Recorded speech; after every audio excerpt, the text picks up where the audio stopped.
제목을 기억하시는 분 있습니까? 아무도 없을 줄 알았습니다. 내가 널 먼저 사랑했다는 겁니다. 오늘 설교 제목은 이겁니다. 너도 나만 사랑해줘. 10계명의 1계명은 2계명부터 10계명까지 나머지 계명이 우리가 지켜야 하는 가장 근원이 되는 이유가 되는 첫 번째 계명입니다. 하나님 외에 다른 신을 섬기지 말라. 그 말은 우리가 출애굽한 은혜, 우리식으로 번역하면 죄와 사망의 그 구렁텅이에서 해방시킨 하나님의 사랑을 기억하며 철저하게 우상 숭배를 금지하고 하나님 한 분을 경외하며 살아갈 것을 백성에게 요구하는 하나님의 외침입니다. 오늘 우리는 이 1계명을 통해서 무엇을 나눌 거냐? 우상 숭배를 나눌 겁니다. 우상 숭배하면 사진으로 보는 것처럼 대부분 다른 종교나 무속 혹은 타로점, 저 같은 경우에는 명절에 우리 주일학교 중고등부 선생님이 항상 명절이 되면 이 얘기를 했습니다. 영훈아, 너가 천주교 집안인 거 안다. 하지만 추석에 가서 설날에 가서 제사 지낼 때 이제 절하면 안 된다. 그건 우상 숭배다 라고 항상 저에게 주입식 교육을 해주셨던 것 같아요. 그래서 대부분 그리스도인들은 우상 숭배하면 무슨 생각을 하냐면 제사 혹은 돼지머리에 돈 꼽고 지내는 고사 혹은 우리 저 사진처럼 절에 가서 수능 대박 기원하는 거, 물 떠놓고 비나이다 하는 거, 그런 거를 우상 숭배라고 생각합니다. 그 다음에 당연히 우리는 뭘 하지 않는다고 생각할까요? 우리는 우상 숭배를 하지 않는다라고 생각하겠죠. 왜냐? 우리는 저기에 가지 않거든요. 우리는 절하지 않거든요. 우리는 오늘도 나와서 예배드리고 하나님을 찬양하기 때문에 나는 당연히 우상 숭배하는 전혀 상관없는 사람이라고 생각합니다. 그러나 우상 숭배를 여러분이 그렇게만 생각했다면 여러분은 우상 숭배를 하나도 모르는 겁니다. 우상 숭배는 단지 사원이나 조상에게 제사를 지내는 것이 아닙니다. 따라할게요. 우상 숭배는 마음의 문제다. 제가 가장 존경하는 목사님인 팀 켈러 목사님은 우상 숭배를 내가 만든 신이라는 책에서 이렇게 정의합니다. 행복이나 삶의 의미, 정체성을 추구하는데 하나님보다 더 우선시하는 게 있다면 그것이 바로 여러분이 만든 우상입니다. 우리가 우상으로 삼은 것들은 대개 그 자체로는 나쁜 것이 아니지만 아무리 좋은 것이라도 그것을 궁극적인 것으로 여기게 되면 우상 숭배가 됩니다. 무엇이든 우상이 될 수 있습니다. 좋은 것이라도 궁극적으로 여기는 것, 그것이 바로 우상이라고요. 영어로 하면은 내게 좋은 것, 굿을 하나님, 가세 자리에 앉혀놓는 것을 우리는 우상 숭배라고 이야기합니다. 그렇다면 여러분들이 우상 숭배를 하는지 안 하는지를 팀 켈러가 제시한 4가지 질문으로 한번 점검해 봤으면 좋겠습니다. 1번, 여러분의 생각의 내용을 점검하십시오. 내가 아무도 보지 않을 때, 이 예배 자리 말고요, 가족과 있을 때 말고요, 내가 혼자 있을 때 가장 많이 하는 생각이 여러분들이 가장 사랑하는 대상입니다. 당신이 습관적으로 생각하면서 이것만 생각하면 혼자서 기쁨과 안락을 얻는 대상, 그것이 당신의 신앙입니다. 2번째, 여러분들이 돈을 어디에 쓰는지를 보면 여러분들이 사랑하는 대상을 빠르게 알 수 있습니다. 돈은요, 우리가 사랑하는 대상으로 너무나도 자연스럽게 흘러갑니다. 그래서 하나님과 그분의 은혜를 사랑하고 기억하는 사람은 팀 켈러 목사님은 뭐라고 표현하냐면은 자연스럽게 사역과 자선과 빈민 구제에 아낌없이 돈을 사용하게 되어 있다. 평소에 내 씀씀이를 보면 내가 어떤 것을 사랑하는지, 내가 사랑하는 존재가 무엇인지를 우리는 빠르게 식별할 수 있다.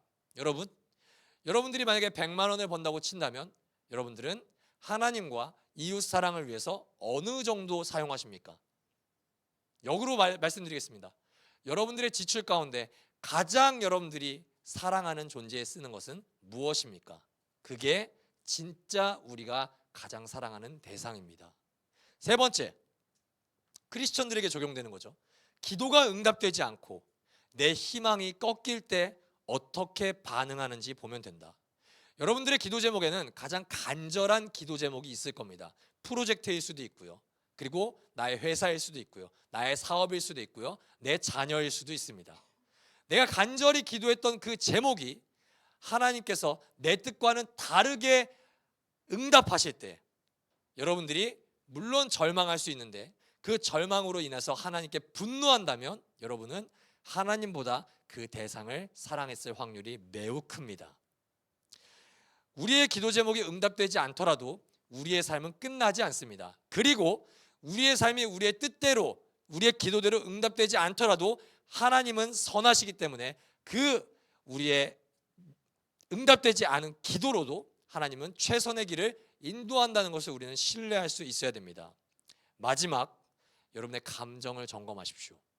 여러분은 무엇으로부터 안정감을 얻으십니까? 반대로 여러분은 무엇으로부터 두려움을 얻으십니까? 어떤 것으로부터 행복을 얻는지, 어떤 것으로부터 불행을 얻는지, 어떤 것에 성공의 기준을 드는지, 그것이 여러분들이 정말 사랑하는 대상을 점검하는 것입니다. 사랑하는 여러분, 이 네 가지 질문을 여러분들에게 던져보면서 오늘 본문을 다시 한번 읽어보도록 하겠습니다. 출애굽기 20장 3절입니다. 다시 읽겠습니다. 시작. 너희는 내 앞에서 다른 신들을 섬기지 못한다. 여기서 내 앞에서라는 이 세 번역 성경은 개역개정에서는 나 외에는 다른 신을 섬기지 못한다고 되어 있죠. 나 외에 혹은 내 앞에서라고 쓰인 이 번역은 알파나이라는 단어입니다. 이 뜻은 뭐냐면은 내 얼굴 앞에서예요. 나 외에 내 앞에서라는 정말 직역은 내 눈 앞에서, 내 면전 앞에서 너는 절대 다른 신을 섬기지 못한다, 이 뜻입니다. 우리 식대로 말하면 이거예요. 내가 눈을 치켜뜨고 지금 널 보고 있는데 감히 내 앞에서 딴 남자랑 혹은 딴 여자랑 바람을 펴? 기분이 어떻습니까? 좋으세요? 최악이죠, 최악. 심지어 내 눈 바로 직면하는 그 앞에서. 이 말씀을 하나님께서 누구에게 하신 말씀일까요? 이방인들일까요? 아닙니다. 우리로 따지면 그리스도인들이고 그 당시로 따지자면 이스라엘 백성, 하나님이 애굽에서 구원해낸 백성들한테 하나님이 하신 말씀입니다. 여기서 우리는 조금 의아한 생각을 해야 됩니다. 이게 하나님이 하신 말씀인데 하나님은 여기서 다른 신들이라는 표현을 사용하세요. 질문해 볼게요. 다른 신이란 있을까요? 없을까요? 없습니다. 우리는 하나님을 유일신으로 오직 이 땅에 다른 신이 아니라 종교다원주의가 아니라 오직 유일한 여호와 하나님을 우리가 섬기죠. 그런데 하나님이 다른 신이라는 표현을 씁니다. 왜일까요? 다른 신이 있어서요? 아니요. 그 당시에 이미 이 사람들이 만들어낸 신을 섬기고 있었기 때문입니다. 그 당시에도 물론 이제 시간이 흘러서 제우스나 아폴로라는 신도 있었고 우리가 신과 함께라는 영화를 보면 우리나라도 성주신이라는 개념들이 있죠. 근데 이 애굽에서 종살이 하던 사람들이 이집트 사람들이 아니라 이스라엘 백성들이 그들의 문화에 따라 섬기던 신들은 뭐였을까요? 뭘까요? 애굽의 10가지 재앙에 등장하는 모든 것이 그들이 섬기는 우상이었습니다. 물이 피로 변하죠. 나일강이 피로 변해요. 그들에게 나일강은 풍요와 풍족의 상징하는 신이었어요. 마지막에 장자의 죽음, 그들이 섬기던 오시리스라는 죽음의 신입니다. 그 전에 태양을 흑암으로 덮어버리죠. 여러분, 이집트는 어떤 신을 숭배하죠? 태양신을 숭배합니다. 라라는 신을 숭배해요. 여러분, 이 모든 것들을 하나님이 무력화시키면서 이집트에 종살이하던 이스라엘 백성들에게 하나님은 선언합니다. 너네가 믿고 있던 모든 것들은 다 신이 아니다. 오직 나만이 너에게 진짜 하나님 여호와로서 너희의 숭배를 받을 가치가 있다. 당시 세상에는요, 유일신론이라는 개념이 존재하지 않았습니다. 그래서 전쟁이 일어나면은 항상 국가와 국가는 어떤 전쟁이냐면 내가 믿는 신과 네가 믿는 신의 싸움입니다. 그래서 전쟁에서 지는 나라는 항상 이런 생각을 합니다. 우리 신이 쟤네보다 약하구나. 그래서 바벨론에 점령당한 이스라엘은 이스라엘 성전에 있는 모든 기물들이 바벨론의 신당 앞에 전시되면서 항상 이런 생각을 끊임없이 했죠. 정말 우리 하나님이 계신 건가? 우리 하나님이 바벨론이 섬기는 신들에게 진 건가? 여러분, 이스라엘 백성들은요, 출애굽한 순간부터 예수 그리스도가 오신 그때까지, 그리고 예수님이 오신 그 이후에도 하나님만 섬긴 적이 단 한 번도 없습니다. 하나님이 왜 이스라엘 백성들에게 화난 줄 아십니까? 하나님이 그들에게 예배받지 않아서요? 아니요. 그들은 한 번도 구약의 역사상 하나님께 예배를 빼먹은 적이 없습니다. 이스라엘은요, 하나님을 버린 적이 없습니다. 그러나 이스라엘은 하나님만 섬긴 적이 별로 없습니다. 하나님 도 섬겼습니다. 주일날 우리로 따지면 여기 와서 뜨겁게 예배하고 문을 나가는 순간부터 사람을 섬기거나 물질을 섬기거나 성공을 섬긴 삶을 그들은 항상 되풀이했다는 거예요. 저한테 제가 어제 동두천에 가서 내가 만든 신이라는 제목으로 청소년 청년들에게 설교를 하니까 애들이 무슨 눈빛으로 바라보냐면 이런 눈빛이에요. 아니 근데 목사님, 제가 예수님을 100으로 사랑하진 않지만 예수님 90대 한 성공 10 정도로 사랑합니다. 그 정도면 많이 사랑하는 거 아닐까요? 라고 눈빛을 보내서 제가 이런 비유를 들었어요. 우리 교회도 지금 공식 커플이 있는데, 자, 찬희 성도님을 예로 들을게요. 찬희 성도님이 지은 성도님을 많이 사랑하시죠? 지은 성도님은 되게 놀라운 표정인데, 혹시 결혼을 생각하시면 우리 남자들은 이 관문을 통과해야 됩니다. 그게 뭐냐면 프로포즈라는 관문이에요. 뭐 초도 밝히고 뭐 꽃도 깔고, 저도 막 제 퇴직금을 해서 막 진짜 비싼 선물 사고, 이제 프로포즈의 정말 하이라이트는 별거 아닌 것 같은데 반지를 끼워주는 그 순간이에요. 근데 이런 예를 한번 들어볼게요. 제가 박소연한테 프로포즈 할 때 반지를 끼워주면서 우리 정말 난 널 사랑한다, 너와 평생 함께 하고 싶다. 그러니까 갑자기 소연이가 혹은 지은 성도님이 이래요. 나도 널 정말 사랑해, 엄청 사랑해, 너와 평생 함께 하고 싶어. 근데 내가 예전에 만난 남자친구가 한 명이 있는데 걔가 참 괜찮은 애야. 내가 364일은 너랑 보낼게. 딱 하루만 걔랑 놀게 해줘. 여러분, 90대 10도 아니고 95대 5도 아닙니다. 364대 1이에요. 만약에 지은 성도님이 그렇게 얘기했을 때 찬희 성도님 뭐라고 하실래요? 너무 좋아서요? 네, 당연하죠. 멍 때릴 겁니다.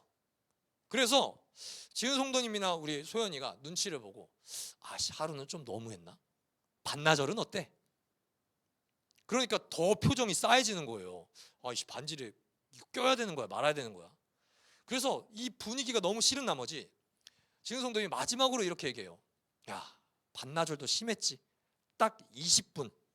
내가 20분만 그 전 남자친구랑 내가 뒹굴고 올게. 결혼하시겠어요? 남자라면? 저 같으면 반지를 던집니다. 말도 안 되는 거죠. 90대 10도 아니에요. 여러분, 364일 대 하루도 아니고 364일 23시간 40분 대 20분이에요. 100분율로 따질까요? 99%를 넘어갈까요? 근데 왜 싫어하세요, 여러분? 99% 이상으로 날 좋아하는 거잖아요. 싫죠, 여러분? 이게 하나님이 우리에게 원하시는 사랑입니다.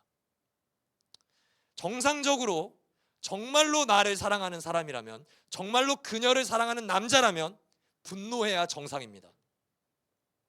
하나님이, 그리고 기독교는 우리에게 절대적인 사랑과 충성을 원하세요. 그래서 기독교는 다원주의가 될 수 없습니다. 죄송합니다. 기독교는 하나님과 나의 관계 가운데는 철저히 배타적입니다. 왜냐? 사랑하니까요. 사랑하면 배타적이 될 수밖에 없습니다. 사랑하는 여러분, 그렇다면 그들은 왜 애굽에서 그 대단한 기적을 보여주시고 광야에서 만나와 메추라기로 먹여주시고 전쟁에서 항상 승리를 얻게 하신 하나님만 사랑하지 않고 왜 이방인들이 만든 우상을 섬겼을까요? 정확히 딱 한 가지 이유입니다. 현실적인 욕망과 필요를 우상이 채워줄 것 같기 때문입니다. 구약 성경에서 가장 많이 등장하는 우상의 이름이 뭘까요? 두 글자, 바알. 세 글자, 아세라입니다. 원래 이스라엘 백성들이 무슨 일을 하고 살았는지 아세요? 유목민들이에요, 유목민들. 가나안에 들어가기 전까지 그들은 양치는 사람들이었다고요. 항상 풀이 있는 곳에 우리 애들 풀 먹이러 가야 돼. 돌아다니는 삶에서 가나안으로 들어가니까 무슨 일을 해야 돼요? 농경사회로 갑자기 변합니다. 여러분, 농사를 지어야 된다고요. 근데 농사를 지으려니까 가장 필요한 게 뭡니까? 물이죠. 근데 그 물을 내가 만들어낼 수가 있어요? 아니요. 수도꼭지 틀면 나오는 시대가 아니에요. 그렇다면 그 물이 어디서 나옵니까? 비밖에 답이 없어요. 그러니까 비를 내리지 않으면 우리는 흉작을 맞게 되고 풍요롭게 살 수가 없습니다. 당연히 비와 풍요를 상징하는 바알을 숭배할 수밖에 없습니다. 또 농사를 효과적으로 지으려면, 여러분 농사해 보셨습니까? 뭐가 필요할까요? 인력이 필요합니다. 물론 기구가 필요하죠. 그런데 여러분, 거의 4,000년 전이에요. 트랙터가 있어요? 아니에요. 절대적으로 사람이 필요하다고요. 잡코리아에 올릴 거예요? 불가능해요. 알바번으로 사람을 구할 수가 없다고요. 그러면 우리가 사람을 생성하는 방법은 뭐밖에 없어요? 애를 많이 낳는 것밖에 없습니다. 그렇다면 다산이 필요하죠. 다산을 상징하는 우상 아세라를 그들은 믿기 시작합니다. 그림으로 제가 가져왔어요. 바알은 마치 돌 하르방처럼 생긴 사람이고, 아세라는 여기서는 좀 더 심플하게 나왔는데 우리가 그런 조각상 본 거 있을 겁니다. 여자의 형상인데 가슴이 한 100개 정도 달린 그 조각상이 바로 아세라입니다. 여러분, 이 아세라와 바알의 결합으로 말미암아 그 당시 가나안 사람들은 우리 농작물이 풍요롭게 될 거야, 우리로 따지자면 우리 부자 될 거야 라는 생각으로 그들을 섬깁니다. 그런데 이 유목민이었던 이스라엘이 그걸 보니까 아주 그럴싸해 보이는 거예요. 여러분, 하나님을 믿는다는 것은 어떤지 아십니까? 철저히 수동적입니다. 내가 A를 기도하면 하나님은 A를 뿅 나타내주는 하나님이 아니에요. 심지어 이게 하나님의 뜻이라고 할지라도 하나님은 어떻게 하시죠? 하나님의 때에 그것을 우리에게 선물합니다. 만약에 하나님의 뜻이 A가 아니면 이것을 우리에게 허락하지 않아요. 그래서 하나님을 믿는다는 것은 무엇을 동반하는지 아십니까? 인내를 동반합니다. 내 뜻대로 움직이시지 않는 하나님에 대한 신뢰를 동반해야 돼요. 그러나 바알과 아세라를 섬기는 가나안 사람들을 보니까 얘네들은요, 자신의 노력으로 신의 움직임을 이끌어낼 수 있다고 생각해요. 생각만 하는 것이 아니에요. 그들은 그렇게 섬깁니다. 여러분, 바알 신당을 가면요, 사람이 한 명 있습니다. 사람이 여러 명 있어요. 누군지 아십니까? 신전창기입니다. 신전창녀. 왜 그들이 거기 있는지 아십니까? 바알을 숭배하는 사람들은 바알과 결합하기 위해서는 이 신전창녀와 내가 성관계를 엮으면은 내가 섬기는 그 우상과 결합해서 그 우상이 나에게 축복을 내려준다고 믿었기 때문입니다. 내가 그들과 열심히 관계하면 할수록 하나님이 아닌 바알이 나에게 더 큰 복을 내려주겠지. 그게 그들이 섬기는 바알 신앙이었어요. 여러분, 기독교는 없을까요? 있을까요? 없을까요? 있을까요? 당연히 지금 여기에 신전창기는 있지 않습니다. 만약에 있다면 여러분 토가 쏠릴 것 같지 않습니까? 그런데 우리는 그들의 노력으로 바알을 움직이려고 하는 그 행위를 우리가 똑같이 하는 게 있습니다. 예를 들면 이런 거죠. 수능 시즌이 되면은 제가 어떤 사람까지 봤다고 그때 얘기했죠? 강대상에 내 자녀가 지원하는 대학의 원서를 3개를 앞에 두고 하나님께 기도합니다. 하나님, 이거 3개는 들어가게 해주십시오. 대학생만 그럴까요? 직장인들은 어떨까요? 내가 만약에 결과를 기다리고 있습니다.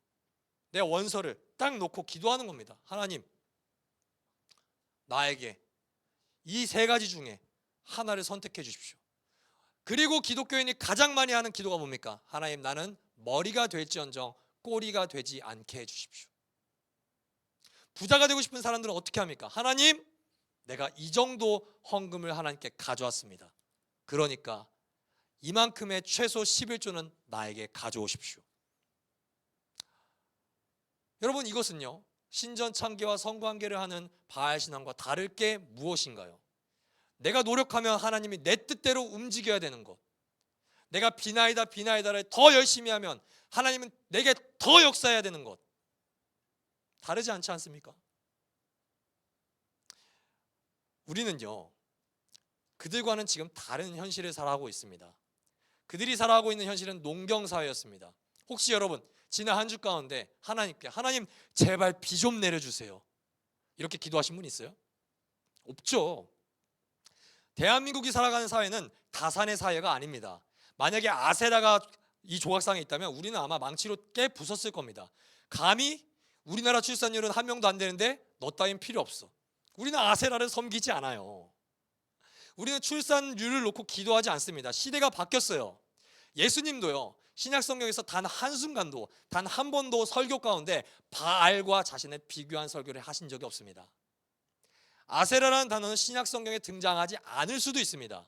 그러나 자본주의 시대에 사람들이 바알보다, 아세라보다 매력을 느끼는 게 무엇입니까, 여러분? 왜 다들 침묵을 지키십니까? 돈이죠. 자본이 주인 노릇하는 사회에서 물질은 신적인 권한과 권위를 상사합니다. 제가 십계명책을 매주 지금 15권을 읽으면서 설교를 준비하는데요, 이 15권 중에 10권 이상의 책이 1계명을 이야기할 때 돈 얘기를 합니다. 현대인의 우상을 돈으로 이야기합니다. 성경적인 근거로요. 사람들은요, 이제 농사의 수확을 자신의 안전으로 삼지 않습니다. 돈으로 안전을 보장받는다고 생각해서 돈으로 구원을 얻을 수 있다고 생각합니다. 따라서 돈을 잃을까 봐 돈을 좋아하고, 돈을 사랑하고, 돈을 쌓아놓고 돈을 섬기게 됩니다. 그 결과가 어떻게 됐습니까? 돈 때문에 건강을 잃습니다. 돈 때문에 가족과의 관계도 깨집니다. 가족과의 보내는 시간도 줄어들고, 마지막으로는 돈 때문에 인간의 존엄성마저 헌신짝처럼 버려버립니다. 한 설문조사 기관이 삶에서 가장 중요한 가치를 묻는 질문에 38개 국가 중에 35개 국가는 가족이라고 대답했습니다. 나의 삶에 가장 중요한 것은 가족입니다. 세 나라가 다른 대답을 했어요. 스페인은 건강이라고 대답했고요. 태국은 좀 이해가 돼요. 정치라고 대답했습니다. 유일하게 우리나라는 뭐라고 대답했는지 아십니까? 돈. 내 삶의 가장 중요한 가치는 돈입니다. 우리나라에게 가족은 몇 번째 가치였을까요? 3번째입니다. 태국도 스페인도 가족은 2번째였습니다. 그러나 우리나라는 가족이 3번째예요. 그 결과 OECD 38개국 중에 우리나라는 행복지수가 36위, 꼴찌나 다름없습니다. 왜요? 돈이 없으면 불행하니까요. 한 설문조사 기관이 아니라 2009년 1월 10일에 SBS 그것이 알고 싶다 700회 특집으로 이런 방송을 했습니다. 돈 세상에서 살아남기. 거기에 3가지 질문이 등장합니다. 첫 번째, 얼마 정도면 가족 혹은 친구와 관계를 끊을 수 있겠습니까? 얼마 정도면? 두 번째 질문, 돈 걱정 없이 살기 위해서는 얼마가 필요할까요? 마지막 질문이 기가 막힙니다. 나는 200만 원을 벌고 남들은 100만 원을 버는 삶을 선택할래요? 아니면 나는 400만 원을 벌고 남들은 800만 원을 버는 삶을 선택하겠습니까? 가치는 똑같은데요. 그 결과 1번 질문에 10억이 생긴다면 나는 가족과 친구와의 관계를 끊을 수 있다고 사람들이 대답했습니다. 53% 이상의 사람들이요. 두 번째, 돈 걱정 없이 살기 위해서는 나에게는 20억이 필요하다고 대답한 사람들이 50%가 넘습니다.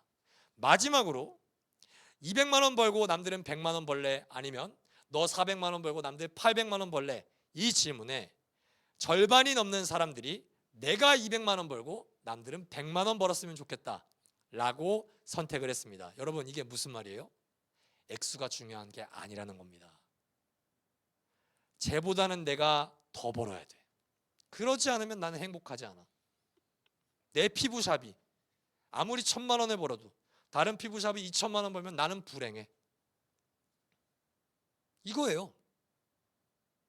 내가 상대적으로 적게 갖고 있으면 불행한 기준이 돈이 되어버렸다는 말입니다. 더 나아가 나는 덜 가질까 봐 두려움과 열등감에 빠져버리죠. 예수님은 아까 말씀드린 것처럼 한 번도 설교에서 바알과 아세라를 이야기한 적이 없습니다. 그러나 자신의 라이벌로 돈을 이야기하십니다. 2글자로 만몬이죠. 성경 구절 하나만 읽을까요? 마태복음 6장 24절 함께 읽겠습니다. 시작. 아무도 두 주인을 섬기지 못한다. 한쪽을 미워하고 다른 쪽을 사랑하거나 한쪽을 중히 여기고 다른 쪽을 업신여길 것이다.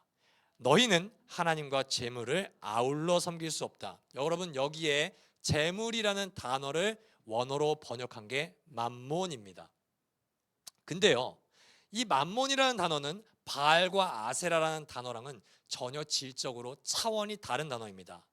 이 맘몬이라는 말의 뿌리는 아멘이랑 똑같습니다. 뭐라고요?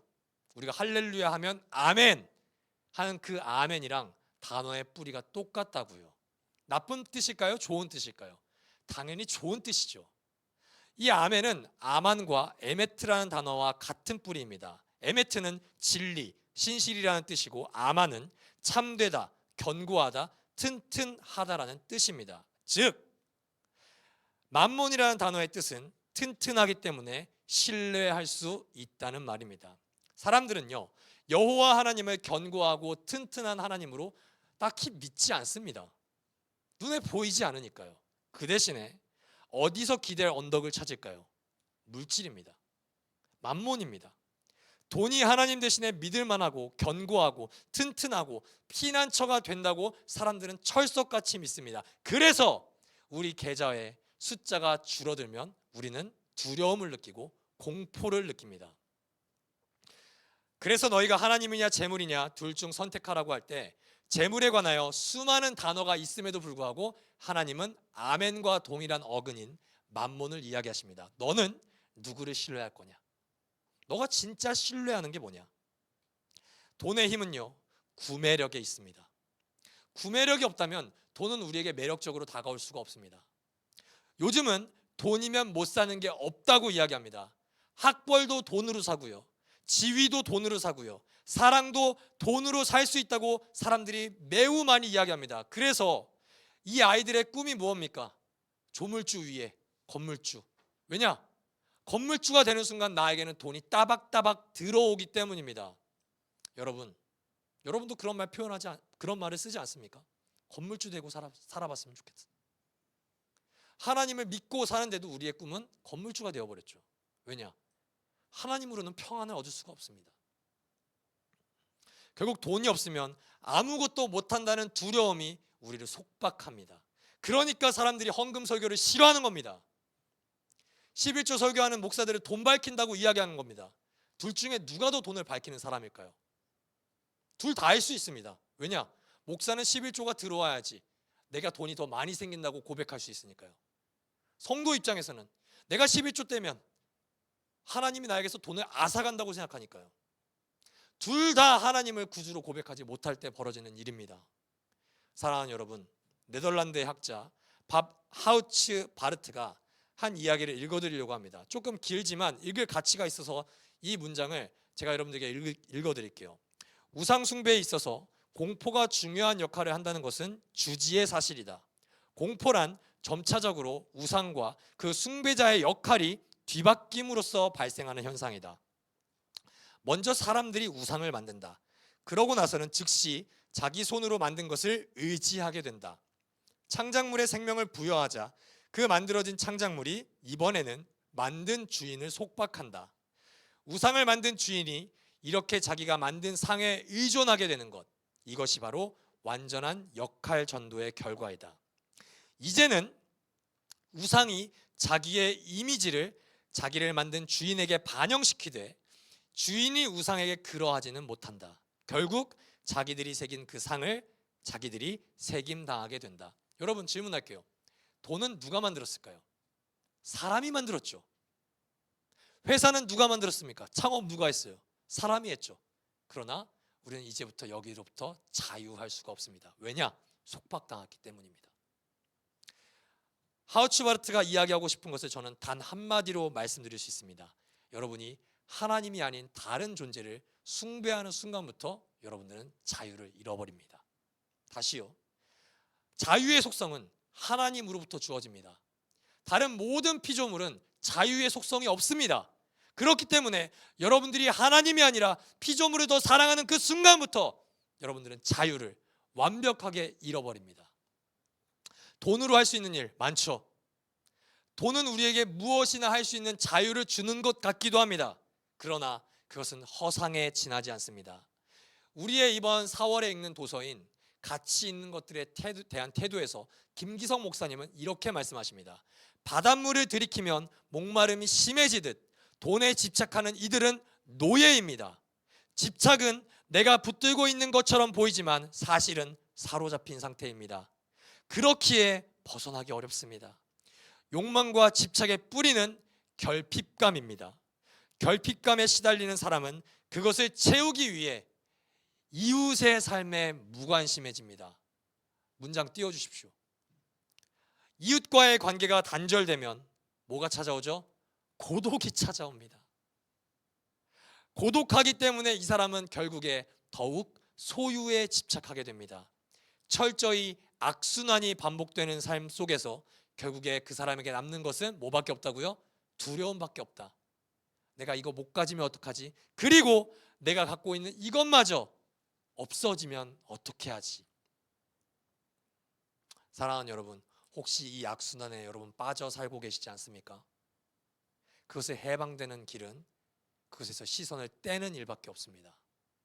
사랑하는 여러분, 우리는요, 우리가 섬기는 존재를 닮아갑니다.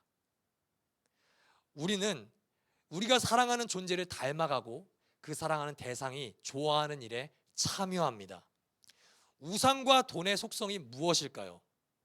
어떤 수단과 방법을 가리지 말고 나를 얻어라. 그리하면 너가 자유하게 될 거다. 거기로부터 너는 구원을 얻는다.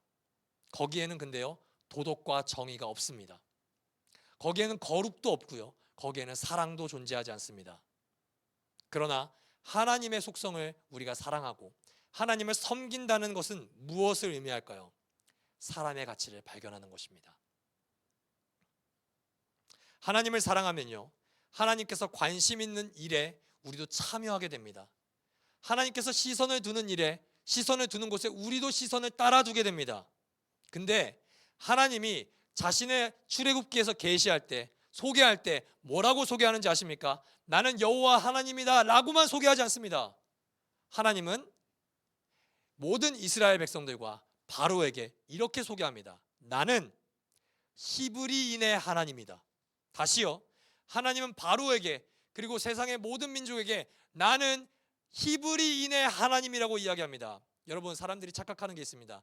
히브리라는 말을 그냥 강에서 건너온 이스라엘 백성들이라고만 사람들은 잘못 알고 있습니다. 히브리라는 말은 사회적 신분으로 가장 낮은 사람들, 그 당시에 노예를 의미하는 단어였습니다. 그런데 하나님이 자신을 뭐라고 소개하죠? 나는 가장 낮은 자의 하나님이다. 나는 노예로서 고통받고 있는 사람들의 하나님이다. 나는 바로가 저들의 노역으로 저 피라미드를 지을 때, 저 피라미드를 쌓는데 가장 고통스러워하고 피라미드 때문에 죽어가는 저 사람들의 하나님이라고 하나님은 선언하세요.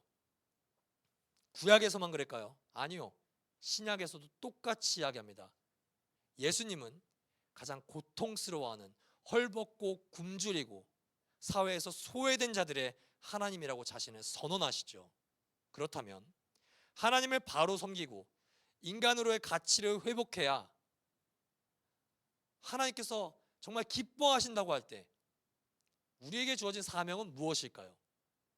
당연히 그 가치들에게 마음을 빼앗기는 것입니다.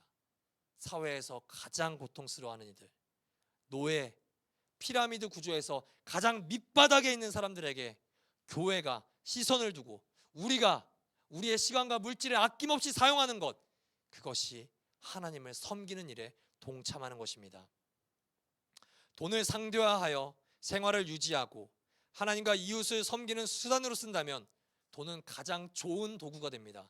그러나 선한 일을 모두 돈으로 하는 것은 아니죠. 당연히 돈이 없으면 근데 잘할 수가 없습니다. 여러분, 이웃을 어떻게 섬길래요? 기도만 냈다 할 겁니까? 아니요. 돈이 없으면 그들을 효과적으로, 효율적으로 섬길 수가 없습니다. 그래서 하나님께서는 우리에게 돈을 선물로, 축복으로 주셨습니다. 어디에 쓰라고요? 피라미드 맨 밑바닥에 있는 사람들을 위해서 쓰라고요. 그러므로 여러분, 저는 여러분에게 권면합니다. 돈을 상대화하십시오. 다시요. 돈을 상대화하십시오. 지식과 여러분들의 영향, 특히 모든 것이 상대화되고 여러분들에게 수단이 되어야지 사람과 하나님을 절대적인 가치로 섬길 수가 있습니다. 내 앞에서 다른 신을 섬기지 말라는 1계명은요, 하나님을 사랑하는 것만 이야기하지 않습니다. 사람의 가치를 발견하라는 뜻입니다. 그리고 그 가치를 실현하라는 하나님의 명령입니다. 사랑하는 여러분, 말씀을 정리하려고 합니다. 여러분이 하나님을 절대화할 때, 하나님을 여러분이 가장 사랑하는 존재로 여러분들이 사랑할 때, 여러분들이 가장 쩔쩔매던 가치들은 다 수단이 됩니다. 여러분들이 하나님을 정말 사랑하고 세상 무엇과도 바꿀 수 없는 존재가 될 때 다른 것들은 다 없어져도 됩니다. 무엇과도 바꿀 수 있습니다. 돈도, 내 명예도, 내 커리어도, 그 모든 것을 나는 하나님이 가장 기뻐하시는 일인 피라미드 밑바닥에서 고통받고 있는 사람들에게 사용할 수 있는 마음이 생성됩니다. 그러나 돈을 비롯한 우상을 절대화하는 순간 우리에게 하나님은 철저히 상대화가 됩니다. 돈 안 주면 내가 열심히 따라가지 않을 신, 내가 내 기도 제목 응답해 주지 않으면 나는 언제든지 하나님 버리고 일에 집중할 수 있는 생활, 그것이 가장 큰 신자의 비극입니다. 오늘 성경은 우리에게 내 앞에서 다른 신을 섬기지 말라고 했습니다. 알파이니 기억하십니까? 그런데 우리는 하나님 앞에서라는 너무나도 유명한 말을 우리는 대부분 알고 있습니다. 코람 데오, 하나님 앞에서. 사랑하는 성도 여러분, 하나님과 내 사이에 다른 것을 가로막지 못하게 하십시오. 돈 때문에 하나님께 기도하지 마시고 하나님 때문에 돈을 사용하십시오. 아멘입니까? 나를 위해서 하나님을 이용하지 마시고 이웃을 위해서 하나님께 애통하십시오. 나와 하나님 사이에 가로막는 그것을 우리가 제거할 때 우리는 그때부터 코란데오의 시간을 우리가 살아낼 수 있습니다. 그때부터 코란데오의 사랑을 우리는 직면할 수 있습니다. 내 얼굴 앞에 하나님의 얼굴이 밝히 보이는 것입니다. 사랑하는 여러분, 이것을 제거하지 않고는 우리는 하나님의 시선이 어디를 보고 있는지 절대 깨달을 수 없습니다. 하나님은 이웃을 보고 있는데 돈이 너무나도 우리에게 거대한 나머지 우리에게 이웃이 보이지 않죠. 우리는 뭐만 봅니까? 돈만 봅니다. 그것은 신자에게 가장 수치스러운 삶입니다. 하나님 앞에서 다른 존재에게 마음을 빼앗기지 마십시오. 하나님의 마음이 향해 있는 곳에, 그 시선이 향해 있는 곳에 우리의 마음이 빼앗기고 우리의 시선이 빼앗기고 우리의 시간과 우리의 달란트와 우리의 물질조차도 아낌없이 빼앗기는, 그것을 기쁨으로 여길 수 있는 우리 모두가 되기를 우리 주 예수 그리스도의 이름으로 축복합니다. 우리 함께 찬양하고 기도합시다.